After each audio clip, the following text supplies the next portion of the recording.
mooy Sidi muy Bass Thioung muy les artistes de Subatel muy Bambaale muy Mandiaye Seck tey ñu leen di gis au niveau international ñuy def featuring ak yeneen nit donc ñun suñuy tànk tey Matar sax waroon na fi toog en tant que PDG mais pour wax la rek pour sàcc wax la ka on a des hôtes yoo xam te ne ñu ngi jógee ba Nigéria donc ba tey ci wàllu musique ñoom la nekkal avec le ministre donc looloo tax teewul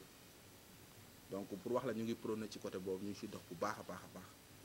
mais maliens yi ak guinéens yi xëy na ñoom dañoo xoolu seen TikTok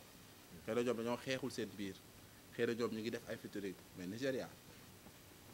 Maverick Record bu doon Jay-Z combien artistes la yor bëri na yaa Rasta yaa Kéréon yaa Rema ah fa la Cole de Béon nekkoon fa Tiwa Savage nekkoon il faisait des featuring avec d'autres artistes tey Burna Boy ñaata featuring la def biir Nigéria Davido ñaata featuring la def biir Nigéria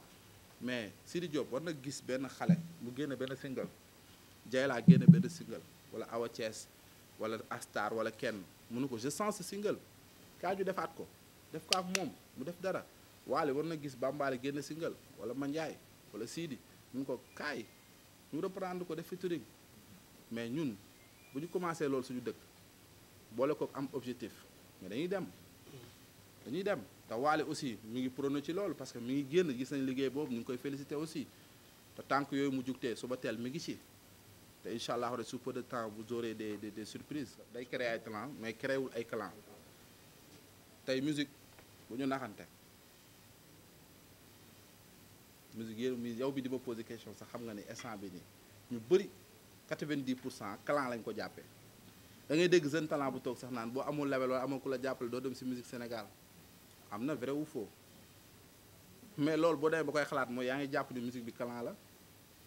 tey nga dégg benn nit boo xam te ne bokkul fenn génn di xeexal benn artiste di saaga ay nit mu ngi défendre partem loolu clan la benn artiste jóge fee ne bloqué ay potam pour yeneen artistes yu bokk feneen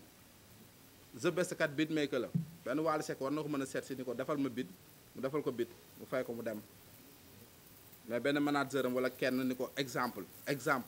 ni ko non bul dem foofu ñu Subatel la non Subatel la bokk clan commencé na ñun nag amuñu problème boobu El Hadj Keita keneen ak keneen ku bëgg a liggéey Wally bu bëggoon liggéey ak Subatel bëgg ñu defal ko événement mu xam muy Europe muy fii su ñëwee Subatel ñu defal ko donc pour wan la ñun open boobu la ñuy dawee te moom la ñu mus a dawee xëy na sénégalais yi nag ñoo ñu miinu si ay wax moo tax mënuñu woon comprendre suñu objectif presque ak ñëpp laa la wax képp kuy acteur culturel bindkatu son ñëpp ubbil na leen suñu porte ñëw leen parce que li ñu bëgg mooy Sénégal nekk benn musique bi nekk benn ñu mën ko yóbbu parce que il est temps il faut que ñu bàyyi naxante bi artistes yi nañ dem jàngi anglais jàngi français bu ñu bëggee bokk ci Afrique bu ñu bëggul nag bokk ci Afrique nañu yam TikTok di am prestation tëgg 5 fay la 2 millions 3 millions dem tëgg benn concert fee te artistes yi fi tëgg concert fi danañ ni compter ay 3 artistes lay ne concert nii si dëkk yi 3 artistes ñoo koy tëgg ñiy bëri coow yëpp di wax seeni concert seen koñ lay yem benn noonu si année bi ay villa yeneen boîte yi la ñuy tëgg fii 5 bii sax ñi fi tëgg di ko feesal bëriwul jamono ji ay benn artiste moo koy tëgg di ko feesal wala ñaar bu bëree ba bëri ñett tendance musique Sénégal ñi nga xamante ne ñooy am ay contrat di jouer ñaata lañ limal du weesu 5 lu tax loolu ñaata artiste fi ne bëri na mais Sénégal ngay gis benn Wally Seck benn Sidi Diop benn Bass Thioung xew rek ñoom di xew rek di dem di xew rek Nigéria da ngay xew léegi sa morom fekk la fa jëlee la fa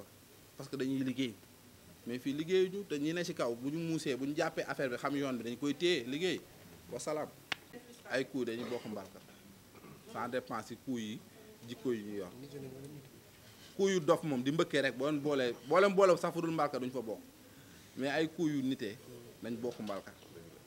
Subatel musique muy artiste yi fa nekk ah bu muy juddu de dañ doon wax naan du dem loolu lañ doon wax de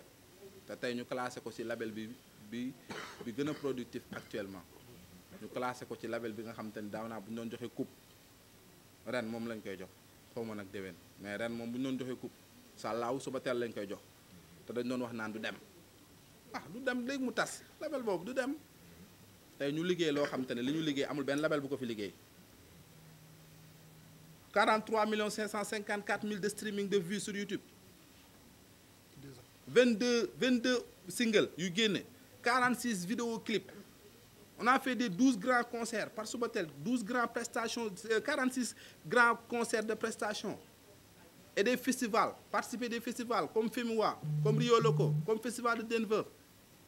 mais saa yi loolu am na ñu fi nekk ay 10 ans sax defuñu ko pour wan ni la du wax mooy def te à l'aide de notre PDG aussi on le remercie muy Matar Diop c'est un bosseur du nit kuy wax média mu gën a ko ci média liggéey la xam te ñun tamit bu ñu gisul woon ci moom fu laak fayda du ñu liggéey ak moom Matar bu ñu doon toog ak moom mu ne nañu xeex diw wala nañu saaga diw man maa njëkk a bàyyi ñuy bàyyi parce que ñun ñàkkuñu fayda dañuy liggéey ak moom mais fu laak fayda lañu gis ci moom moo tax ñuy liggéey ak moom bu ñu gisee leneen lu dul fu laak fayda ci moom dañ koy baax mais c'est un frère boo xamante ni li mu opté chaque jour ñun sax parfois on est des jeunes fële de jeunesse jàpp ñu bëgg a dérailler moom moo ñuy tegaat ci raay parce que nit dëgg la mën a doon te only for himself God for all tey moom dañ koy remercier ci côté boobu mais jàpp nañ ni Bambaly Seck ñëwam biir Subatel c'est un plus pour Sidy Mandiaye Seck c'est un plus pour Sidy la preuve en est que commencé nañ ko entente bi commencé na am keroog gis ngeen Mandiaye kër Sidy Diop ñu ànd ñoom ñaar dem football mu jox ko dossard et le problème Sidy Diop day dem kër Bambaly ba 6 heures du matin ñoom ñaar gis nga dañuy yéeg seen bokk lépp kon donc loolu du luy am parce que ñun on sait suñuy artiste xam nañ ñu leen di maîtriser parce que ci positivité lañ leen di doxloo artiste boo ko yoree wala employé doo ko doxloo ci lu ñàkk fayda doo ko naan duggal ci lii wala duggal ci lee ci lu am fullaak fayda lañ sekk ak ñoom te ñoom tamit respect boobu lañ am ci ñun du artistes yoo xam te ni respecté wuñ ñu leen jiite ñun ñu respecté lañ ñoom ñëpp ñu respecté jox ñu cër bi ñu moom xam ñun ñooy kan donc defe naa loolu bu amee déraillement du am foofu donc maa leen di jégaluwaat te avant ngeen di kii am na sama benn grand Assane Lo anamu grand Assane kii